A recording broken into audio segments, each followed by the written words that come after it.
नमस्कार प्यारे विद्यार्थियों, मैं जितेंद्र सैनी आपका बायोलॉजी टीचर एक बार फिर आपके सामने अपना बायोलॉजी का जो लेसन चल रहा है तीसरा उसको लेकर हाजिर हुआ हूँ। प्यारे विद्यार्थियों, हमने जो दो चैप्टर्स के अंतर्गत जो आवर्तबीजी पादप यानी कि एंजियोस्पर्मिक प्लांट थे उसके बारे में उसके रिप्रोडक्शन को लेकर हमने पढ़ना आरंभ किया था। उसके रिप्रोडक्शन की अनेक प्रकार की घटनाएं, कौन कौन से उसके आर्टिफिशियल एंड नेचुरल जो प्रोपेगेशन होते थे उसके बारे में पढ़ा, इसकी संरचना के बारे में देखा।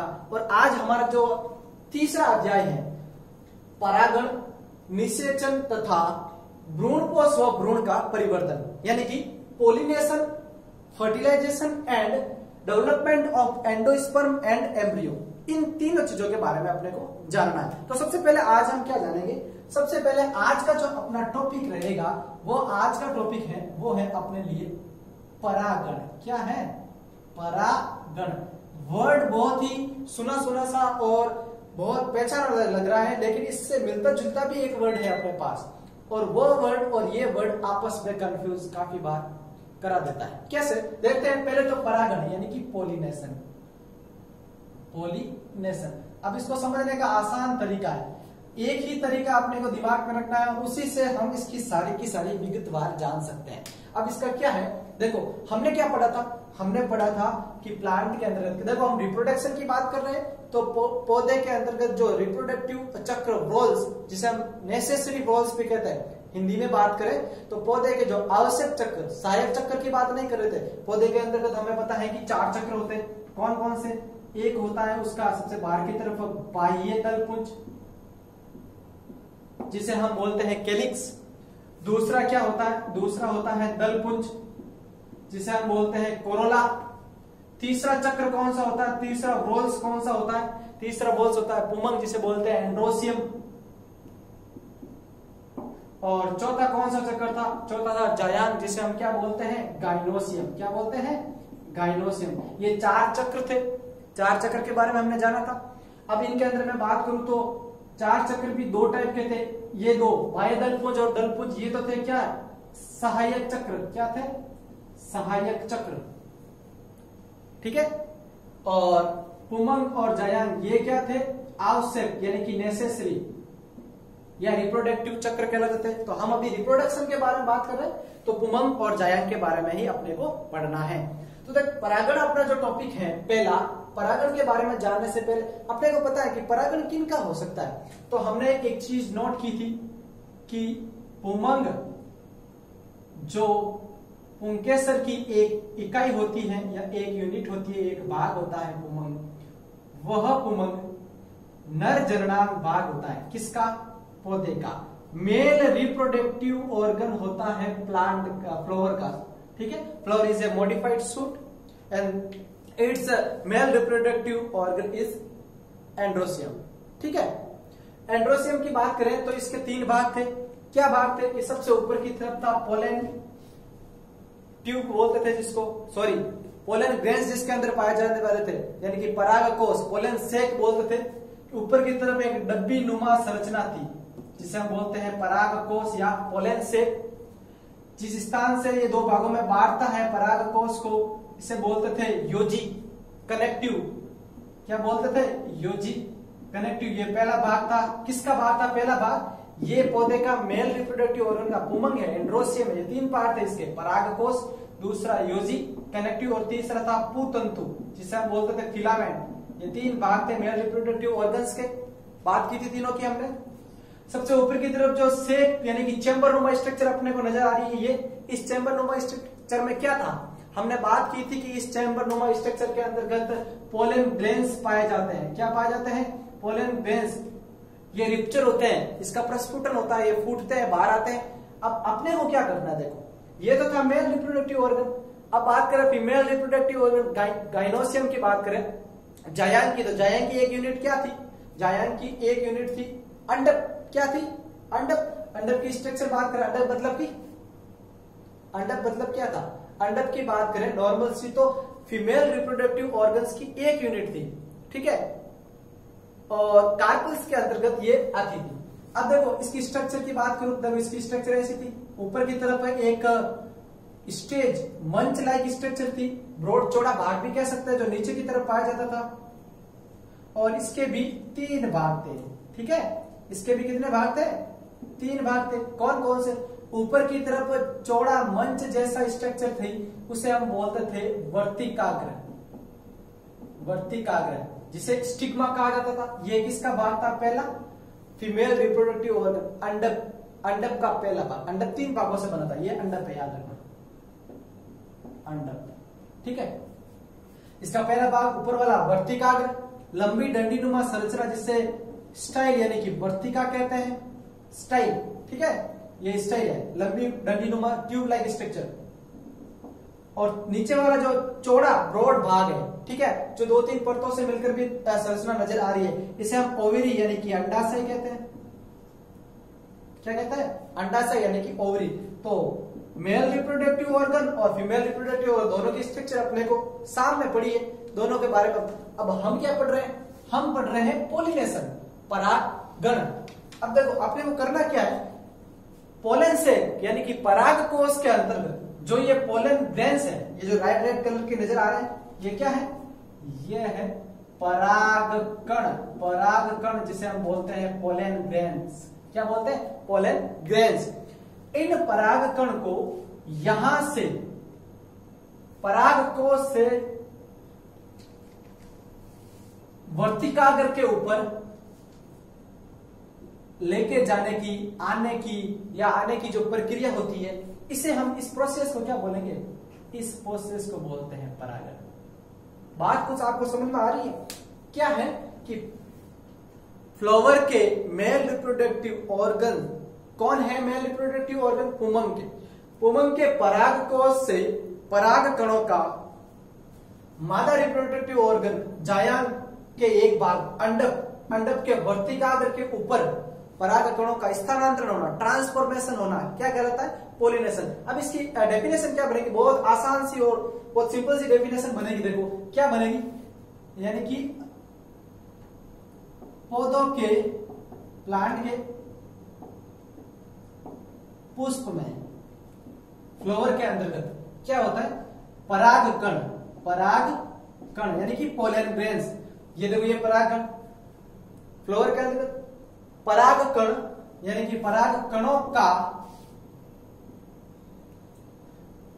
परागकोश से, अब ये परागकोश कहां पाए जाएंगे?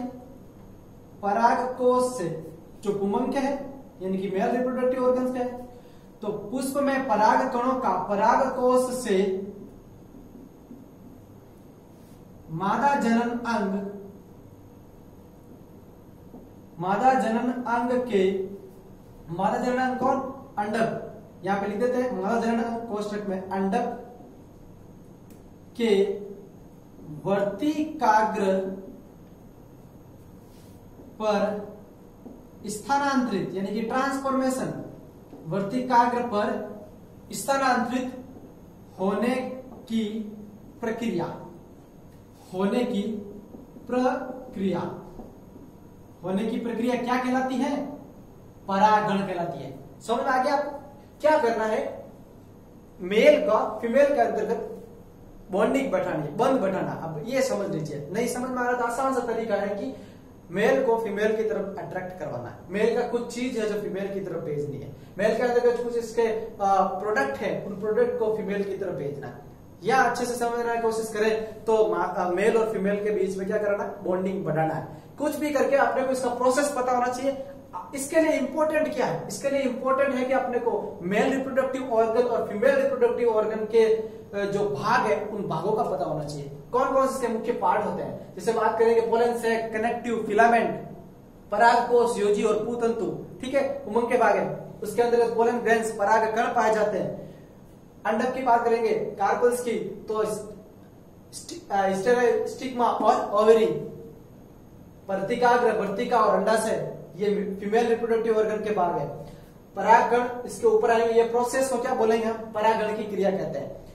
ये बहुत इंपॉर्टेंट चीज है। अब देखो ये परागण क्रिया कैसे होगी? यहाँ पर कोई सिस्टम नहीं लगा हुआ है, यहाँ पर कोई मशीन नहीं लगी हुई है, तो ये कैसे मिलेंगे? ये दोनों दूर दूर होते हैं, पर्टिकुलर डिस्टेंस होता है। अगर एक फ्लावर उबेलिंग है, बाइसेक्सुअल भाग कर ले तो क्या होता है कि एक ही फ्लोर पे मिल रहे हैं। अगर कोई दूसरी जाति का दूसरा हो, जैसे कि उभयलिंग नहीं होकर यूनिसेक्सुअल नहीं होकर दोनों पर्टिकुलर जो सेक्स है, लिंग है, वो अलग अलग है, मेल कहीं और पौधे पर लग रहा है, फीमेल कहीं और पौधे के पुष्प पे लग रहा है, तो उनके बीच में तो काफी डिस्टेंस होगा।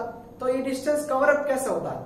कवर अप होने के लिए कुछ ना कुछ प्राकृतिक चीजें भी हेल्प करती है, और आजकल कुछ हम कृत्रिम यानी कि आर्टिफिशियल चीजों का भी उपयोग करते हैं। जैसे जैसे कमर्शियल पर्पज होता है वैसे वैसे इन चीजों का उपयोग किया जाता है। तो पहले तो अपने को परागण के बारे में पता होना चाहिए। पहला ही टॉपिक ले रहे हैं तीसरे चैप्टर का, क्या है? परागण। परागण के बारे में समझा कि क्या होती है परागण की क्रिया, ठीक है। अब ये परागण कितने टाइप का हो सकता है? अब देखो, इसको समझने का आसान तरीका है, पहले इसका ये सारा आसानी से आप नोट कर सकते हो। ये समझ आ गया, इसको मिटा के हम अच्छे से बात करते हैं किसके बारे में? परागण के बारे में। परागण की बात कर रहे थे। अब देखो, ये परागण किसके द्वारा होता है? इसके स्थानांतरण के लिए क्या होता है कि परागण की क्रिया कुछ प्राकृतिक जीवों द्वारा भी होती है, जैसे कीटों द्वारा परागण। कीट में भाग आपको पता है कि जो मधुमक्खियां हैं, छोटे कीट पतंगे हैं, तितली है, बड़े भी जो क्या बोलते हैं कि जीव, जैसे चमगादड़ के द्वारा भी होता है, आपको पता है घोंघा के द्वारा भी होता है, हनी बीन्स द्वारा भी होता है। तो अलग अलग प्रकार के जीवों द्वारा परागण की क्रिया तो होती है, लेकिन ये परागण कितने टाइप का हो सकता है? ये देखो, परागण है वो 2 प्रकार का हो सकता है। कितने प्रकार का? 2 प्रकार का। कैसे? एक हो सकता है स्व परागण। देखो, आसानी से समझना, सबके अंदर अपने ही नाम के अंदर इनका रहस्य है। एक होता है स्व परागण और एक होता है पर परागण। क्या होता है? पर परागण। इंग्लिश में बोले तो सेल्फ पोलिनेशन और क्रॉस पोलिनेशन। अब होगा क्या इनमें, सेल्फ पोलिनेशन में और क्रॉस पोलिनेशन में? स्व परागण मतलब कि खुद ही के कैसे? एक फ्लोर रहेगा, एक फूल रहेगा, उस फूल के परागण उसी फूल के ऊपर जाएंगे, खुद ही के द्वारा परागण में क्रिया होगी, ठीक है। पर क्या मतलब है? जाति सेम ही रहेगी, किसी दूसरे पौधे पर फूल लगा हुआ रहेगा।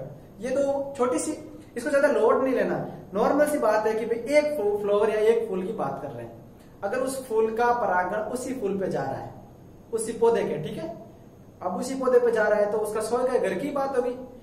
मान लो कि ये दोनों फूल है, चाहे तो इस वाले फूल के परागण इसी के ऊपर जाए या इस वाले फूल के परागण इसी के ऊपर जाए, लगे हुए किसी एक पौधे पर ही है, तो ये तो घर की बात होगी, स्व परागण हो गया। अब ये 2 अलग अलग प्लांट है, जाति सेम है, अलग अलग। इस प्लांट के फ्लावर के परागण इस प्लांट के ऊपर आ रहे हैं, इसके ऊपर आ रहे हैं, तो ये क्या है? पर परागण है। क्या है? पर परागण। बात आसानी से समझ में आ गई होगी। स्व का मतलब होता है ऐसा परागण की क्रिया जिसमें उसी पौधे के पुष्प के परागण या तो उसी पुष्प पर या उसी पौधे पर लगे पुष्प पर क्या होते हैं? परागण की क्रिया होती है। यानी कि इसको समझने का प्रयास कीजिएगा कि परागण की क्रिया,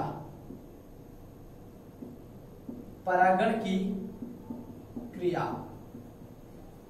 परागण की क्रिया होती है, इसकी 2 कंडीशंस हो सकती है। कौन कौन सी कंडीशन? एक तो होती है उसी पुष्प के वर्तिकाग्र पर, और एक हो सकती है उसी पौधे के पुष्प के वर्तिकाग्र पर। इसको समझने के लिए एक डायग्राम बनाता हूं मैं, आसानी से समझ में आ जाएगा। अगर फिर अभी भी नहीं आया है तो देखिएगा, ये कोई एक प्लांट है, ठीक है, इसके ऊपर 2 फ्लोर लगे हुए हैं। नॉर्मल से समझने के लिए देखिए, एक ये लगा हुआ है और एक ये फ्लोर लगा हुआ है, ठीक है। अब अपने को क्या पढ़ना है? स्व परागण यानी कि सेल्फ पोलिनेशन पढ़ना है। कंडीशन क्या है? कंडीशन भी दिख रही, सेम जाति होनी चाहिए, जाति सेम होनी चाहिए, जाति सेम ही होगी, एक ही पौधे पे लगे हैं, ठीक है। अब परागण की क्रिया होनी है। अब इसमें भी क्या आती है? देखो, एक परागण की क्रिया क्या? स्व परागण किसे बोलेंगे? उसी पुष्प के वर्तिकाग्र पर। ये फूल है, मान लो पहला, ठीक है, इसके परागण इसी पुष्प की वर्तिकाग्र पे जा रहे हैं, ठीक है। इस पौधे पर लगे हुए फूल के परागण इसी पुष्प की वर्तिकाग्र पर जा रहे हैं। और दूसरी कंडीशन क्या है? उसी पौधे के पुष्प के वर्तिका। ये दोनों एक ही पौधे पे लगे हो, अब इसके परागण इसके पास जा रहे हैं, तो ये क्या होगा, दोनों क्या कंडीशन कहलाएगी, स्वपरागण कहलाएगी। बात समझ में आ गई। अब इनके कंडीशन के आधार पर ये आगे और दो भागों में डिवाइड होगा, उसके बारे में हम आगे चर्चा करेंगे। पहले इसको समझना है। स्व का मतलब होना चाहिए कि जड़ें एक होनी चाहिए, जाति तो सेम ही होगी, वो बात अलग है। पौधे की जड़ें एक होनी चाहिए, मतलब कि एक ही पौधा होना चाहिए। अब उसके ऊपर कितना ही घूमो, वो 100 घर की बात है, 100 परागण ही है, ठीक है। अब बात करते हैं पर परागण की। अब पर परागण की यानी कि क्रॉस पॉलिनेशन की कंडीशंस क्या है। पर परागण की कंडीशंस क्या है, उसी जाति का होना चाहिए दोनों। उसी जाति का मतलब क्या, मतलब कि जाति समान होनी चाहिए। अब जाति समान होनी चाहिए मतलब कि पर मतलब कि दूसरा, पर मतलब कि दूसरा कैसे समझे इसके। मान लीजिए कि ये भाई साहब है, ये लो, अच्छा बहुत खूबसूरत पौधा है, इसके ऊपर एक फ्लावर लगा हुआ है, और इसी की जाति के भाई साहब थोड़े से दूर है और इनके ऊपर भी फ्लावर लगा हुआ है, ठीक है। होगा क्या पर परागण, पर मतलब कि दूसरा, जाति सेम है। अब इसका परागण कराना है तो क्या कराना है, नाम से पता चलता है कि इसके परागण यानी कि नाम दे देते हैं plant A plant B, same जाति है, जाति समान। तो देखो इसके परागण इसी जाति के पौधे के पास आ रहे हैं, लेकिन जा किस पौधे पर रहे हैं, दूसरे पौधे के पुष्प के ऊपर रहे, तो इसे बोलते हैं पर परागण। पर मतलब कि दूसरा, जाति सेम लेकिन पौधा दूसरा। तो हम ये कह सकते हैं कि ए के परागण बी के पौधे के पुष्प के ऊपर जा रहे हैं, तो पर परागण हो रहा है, ठीक है। ये नॉर्मल सी बात है। अब ये हमने क्या समझा है, ये हमने पॉलिनेशन की परिभाषा समझी, क्या क्या कंडीशन के आधार पर पॉलिनेशन कितने टाइप के हो सकते हैं, वो भी हमने देखा कि स्वपरागण होगा, ये स्वपरागण। इसको आसानी से समझा है कि या तो खुद के फूल पे, इसे या तो इस फूल के परागण इसी फूल के ऊपर, या इस फूल के परागण इसी पौधे पर लगे किसी दूसरे फूल पर हो, तो उस प्रकार की घटनाएं होती हैं। इसके बारे में अब इसके देखते हैं हम कि ये जो स्वपरागण और पर परागण के जो डिफरेंट टाइप्स होते हैं, अलग अलग बात करूं नॉर्मल से कि हमने क्या क्या पढ़ा है। हमने पॉलिनेशन पढ़ा है, स्वपरागण की क्रियाएं पढ़ी है और पर परागण की क्रियाएं पढ़ी है। तो लेकिन अब स्वपरागण कितने टाइप के हो सकते हैं, तो आप सभी को पता है कि दो कंडीशन अलग अलग हो रही है। क्या हो रही है कि उसी पुष्प के वर्तिकाग्र पे हो रहा है और उसी पुष्प के पौधे के दूसरे पुष्प के वर्तिकाग्र पे हो रहा है। कैसे कि एक ही पौधे पर लगे हुए हैं। तो देखो ये क्या कहलाएगा, ये कहलाएगा अपना स्वक युग्मक, और ये क्या कहलाएगा, ये कहलाएगा सजात पुष्पी परागण। कैसे, देखिए उसी पुष्प के वर्तिकाग्र पर है तो ये क्या कहलाएगा, ये कहलाएगा अपना स्वक युग्मक, स्वक युग्मक, और ये क्या कहलाएगा सजात पुष्पी परागण, सजात पुष्पी परागण। देखिए पॉलिनेशन कितने टाइप के थे, पहला स्वपरागण। स्वपरागण आगे चलकर दो भागों में बंटा है। ए स्वक युग्मक, स्वक युग्मक क्या कहलाता है, उसी पुष्प के वर्तिकाग्र पर ये फूल है, इसके परागण इसी पे जा रहे हैं, क्या कहलाएगा स्वक युग्मक। तो यहां पे लिख देते हैं स्वक युग्मक। दूसरा क्या है, उसी पुष्प के उसी पौधे के पुष्प के वर्तिकाग्र पर यहाँ के परागण है, इसी पौधे पे लगे हुए हैं, दूसरा पुष्प है, तो इसे क्या बोलेंगे सजात पुष्पी। क्या बोलेंगे, सजात पुष्पी परागण। तो ये हमने स्वपरागण के बारे में भी जाना। अब स्वपरागण पे क्या क्या कंडीशंस होती है, कौन कौन से इसमें हेल्प करते हैं, क्या क्या होती है, इसके बारे में हम अभी जानेंगे। स्वपरागण की बात कर रहे थे और हमने देखा था कि स्वपरागण दो प्रकार का होता है। कौन कौन सा, एक तो था सजात पुष्पी परागण और एक था अपना स्वक युग्मक। नॉर्मल सी बात थी। तो अब ऐसी कौन सी स्थितियां होती है, ऐसे कौन से अनुकूलन होते हैं, ऐसे कौन सी युक्तियां होती हैं जो स्वपरागण के लिए बहुत जरूरी है, या उनकी वजह से स्वपरागण होता है। कुछ ना कुछ तो कारण रहे होंगे, उसी की वजह से पौधों में स्वपरागण होता है और कुछ कारणों की वजह से पौधे के अंदर पर परागण होता है। तो क्या युक्ति है, पहली तो देखो युक्ति क्या हो सकती है, पहली हो सकती है उभय लिंगता। क्या हो सकती है, उभय लिंगता, बाइसेक्सुअलिटी, उभय लिंगता। अब उभय लिंगता का मतलब क्या है कि कुछ ऐसे प्लांट होते हैं जिनके ऊपर जो पुष्प लगते हैं वो बाइसेक्सुअल होते हैं, द्विलिंगी होते हैं, नर और मादा दोनों पाए जाते हैं, तो उसे उभयलिंगता है। तो जाहिर सी बात है उसके अंदर स्वपरागण होगा कि उसके पास परागण भी खुद के है, तो वो दूसरे पौधों से क्यों लेंगे, क्यों परागण करेंगे।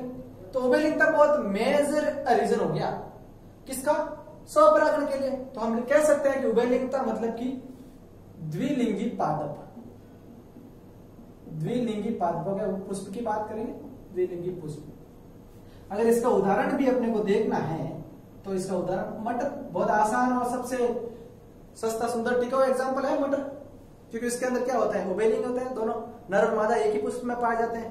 तो ये उभयलिंगता स्वपरागण के लिए बहुत अच्छा अनुकूलन है कि परागण भी एक ही पुष्प के सेम पुष्प पे मिल रहे हैं, तो कहीं दूसरी जाने की जरूरत ही नहीं। क्यों कीटों का बात करें तो हवा गिरने डुलने वगैरह से भी क्या हो जाता है, परागी हो जाता है। दूसरा कोई और भी तो रीजन होना चाहिए, तो दूसरा इंपॉर्टेंट रीजन है समकाल पक्वता। क्या है दूसरा रीजन है, समकाल पक्वता। अब इसका वर्ड के अंदर ही इसका पूरा का पूरा क्या है, अर्थ छुपा हुआ है। समकाल पक्वता का मतलब है, इसको तोड़े हम, सम मतलब कि समान या साथ, काल मतलब कि समय, पक्वता मतलब कि परिपक्व होना। मतलब कि अगर आपके पास उभयलिंगी पुष्प नहीं है तो कुछ ऐसी स्थितियां पैदा होती हैं, कोइंसिडेंस कह सकते हैं हम अपनी भाषा में, कि कुछ ऐसे पौधे होते हैं जो समान काल में परिपक्व होते हैं, पौधे के पुष्प समान काल में परिपक्व होते हैं। समान काल में परिपक्व होने से क्या होता है कि उसके अंदर ऐसी स्थितियां होती है कि स्वपरागण की स्थितियां पैदा हो जाती हैं। समान काल में परिपक्व होना में बहुत इंपॉर्टेंट चीज है, क्योंकि उसके अंदर परागकोश और परागकोश के अंदर जो परागण है वो भी समान काल में परिपक्व होते हैं, और जो उसका अंडक है वो भी एक ही टाइम के अंदर परिपक्व होते हैं। तो समकाल पक्वता हो जाती है, समान काल के अंदर परिपक्व हो जाते हैं। और अगर समान काल में परिपक्व होंगे तो उस जाहिर सी बात है कि वो पर परागण थोड़ी करेंगे, वो तो स्वपरागण ही करेंगे, क्योंकि साथ साथ परिपक्व हो रहे हैं। उसका एग्जाम्पल की बात करेंगे तो बहुत अच्छा एग्जाम्पल मिल रहा है अपने को। इसका उदाहरण है गुल अब्बास। गुल अब्बास क्या है, गुल अब्बास। और क्या एग्जाम्पल है इसका, और इसका है सदाबहार। इनके अंतर्गत क्या होता है, समान काल के अंतर्गत पुमंग और यानी कि एंड्रोसियम और गाइनोसियम परिपक्व होते हैं। तो ये इसके एग्जाम्पल हो गए। और क्या ऐसी स्थितियां पैदा हो सकती हैं जिसकी वजह से हम कहते हैं कि स्वपरागण की होने के लिए अनुकूलता है। तो और तो होता है अपना अनुन्मीलियता। तीसरा क्या है, अनुन्मीलियता। अनुन्मीलियता, अनुन्मीलियता, अनुन्मीलियता क्या होती है, कुछ ऐसे पादप होते हैं जो कभी पुष्प होता है जो कभी खुलते ही नहीं है, हमेशा बंद रहते हैं, सदा बंद रहते हैं, हमेशा बंद रहते हैं। अब कोई चीज खुलेगी ही नहीं तो उसके अंतर्गत पर परागण कैसे होगा, कोई ढक्कन खुलेगा नहीं तो अंदर से बाहर कैसे आएगा, बाहर से अंदर कैसे आएगा। कुछ ऐसे पादप के पुष्प होते हैं जो, जैसे फॉर एग्जाम्पल बात करें कनकोआ, कनकोआ पुष्प के पादप के पुष्प है जो कभी खुलते ही नहीं है, हमेशा बंद रहते हैं, तो उसके अंदर स्वपरागण हो जाता है। मान लो कि ये मेरा आपका ऊपर वाला जो हैंड है, हैंड के ऊपर वाला ये फूल है और ये हमेशा बंद है, कभी नहीं खुलेगा, तो इसके अंदर जो भी चीजें है वो स्वपरागण करेगी, पर परागण होने की संभावना ही नहीं है। खुलेगा ही नहीं तो क्या होगा, ना तो बाहर से अंदर परागण जा पाएंगे और ना ही अंदर से बाहर वाले को ग्रहण कर पाएंगे। तो इसका एग्जाम्पल है अनुन्मीलियता किसे कहते हैं, ऐसे पादप जिसके अंतर्गत पुष्प कभी खुलते ही नहीं है, तो उन पुष्प का अंदर क्या होती है, स्वपरागण की क्रिया ही होती है। और इसका बेस्ट एग्जाम्पल है कनकोआ। क्या एग्जाम्पल है, कनकोआ। क्योंकि जब पुष्प खुलेंगे ही नहीं तो उसके अंदर पर परागण तो होगा नहीं, तो स्वपरागण होती। तो ये मुख्य 3 प्रकार की ऐसी युक्तियां या अनुकूलन है। पहला है उभयलिंगता, यानी कि अगर पुष्प के अंतर्गत नर और मादा दोनों एक ही पुष्प में मिल रहे हैं तो स्वाभाविक सी बात है कि वो पर परागण क्यों करेंगे, उसके पास खुद के ही परागण है। दूसरा था समकाल पक्वता। सम मतलब समान, काल मतलब कि समय, और पक्वता मतलब कि परिपक्व होना।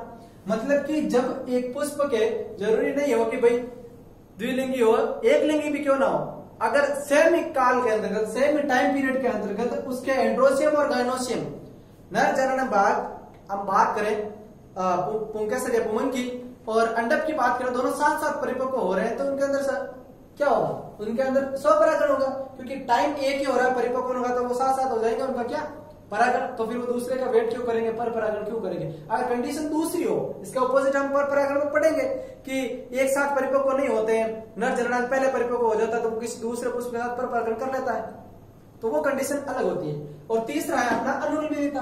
अनुन्मीलियता मतलब क्या होता है, कुछ ऐसे पादप होते हैं जिनके पुष्प कभी खुलते ही नहीं है, हमेशा बंद रहते हैं। तो जाहिर सी बात है कि कोई पुष्प खुलेगा ही नहीं, तो उसके अंतर्गत पर परागण की संभावना 0 है, नील है, क्योंकि उसके अंतर्गत पाए जाने वाले नर और मादा जननांग आपस में स्वपरागण की क्रिया करेंगे। और इसका एग्जाम्पल है कनकौ।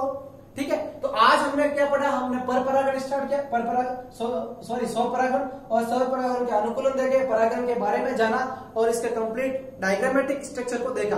नेक्स्ट क्लास के अंतर्गत हम स्टार्ट करेंगे स्वपरागण किस प्रकार, परपरागण किस प्रकार होता है, क्रॉस पोलिनेशन, उसकी क्या क्या युक्तियां होती है, ऐसी कौन सी कंडीशन पैदा होती है जिसलिए पौधे को क्या करना पड़ता है, क्रॉस पोलिनेशन करना पड़ता है। तब तक के लिए धन्यवाद।